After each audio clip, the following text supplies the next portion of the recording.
Living in Oakwood Estates taught me there's no limit to entitlement, but I never thought I'd see the day someone would interrupt a funeral procession. Our HOA president, Karen Wilkinson, was infamous for her petty inspections and years of harassing my neighbor, Mr. Jenkins, a beloved retired veteran, over the American flag he proudly displayed. Last Tuesday was Mr. Jenkins' funeral. He had requested one final drive past the home he loved. His family coordinated a respectful procession, complete with a police escort. As we stood on the lawn, waiting solemnly, Karen marched down the sidewalk, her face a mask of indignation. "What's going on here?" she demanded, pointing at us. "Why are all of you loitering?" Mrs. Abernathy quietly explained, "We're waiting for Mr. Jenkins' funeral procession." Karen's face twisted in disbelief. "A funeral procession? Who authorized this?" As HOA president, I should have been consulted. I tried to intervene. "Karen, it's a funeral. They have permits. The family doesn't need HOA approval." She dismissed me with a cold smile.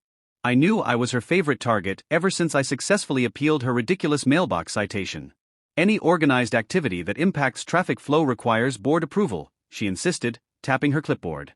"It's in the bylaws." Just then, the distant wail of a police siren signaled the approach. Everyone fell silent out of respect. Everyone except Karen, who was furiously texting her loyal board members. The police motorcycle appeared, followed by the hearse bearing Mr. Jenkins' flag-draped casket. It was a moving, dignified sight. Just as the hearse passed in front of us, Karen did the unthinkable. She marched right into the middle of the street, directly in front of the hearse, holding up her hand like a deranged traffic cop. The hearse was forced to brake suddenly, causing a chain reaction of braking cars behind it. "This procession does not have HOA approval," she screamed. "You need to take an alternate route." The officer on the motorcycle circled back. "Ma'am, you need to clear the roadway immediately. This is an authorized funeral procession with the right of way." Karen didn't budge. She puffed out her chest and flashed her ridiculous laminated president badge. "I have the authority to refuse entry to unauthorized vehicles. This is a private community." Mr. Jenkins' son stepped out of the car behind the hearse, his face a mixture of grief and disbelief. "Ma'am, interfering with a funeral procession is a criminal offense in this state," the officer stated, his patience finally gone.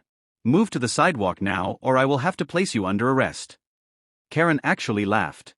"You can't arrest me for enforcing community guidelines on private property." The officer calmly stepped off his motorcycle, took out his handcuffs, and informed Karen she was under arrest for obstruction of a funeral procession, disorderly conduct, and failure to comply with a police officer's lawful order. The look on Karen's face was pure, unadulterated shock. "You can't do this. Do you know who I am?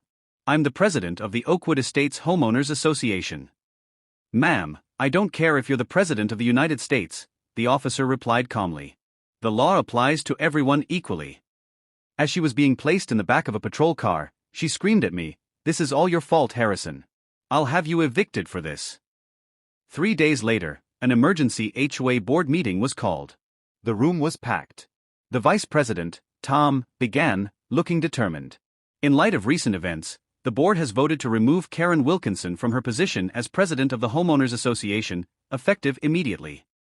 The room erupted in applause. Karen, sitting in the corner, was furious, but the realization was dawning.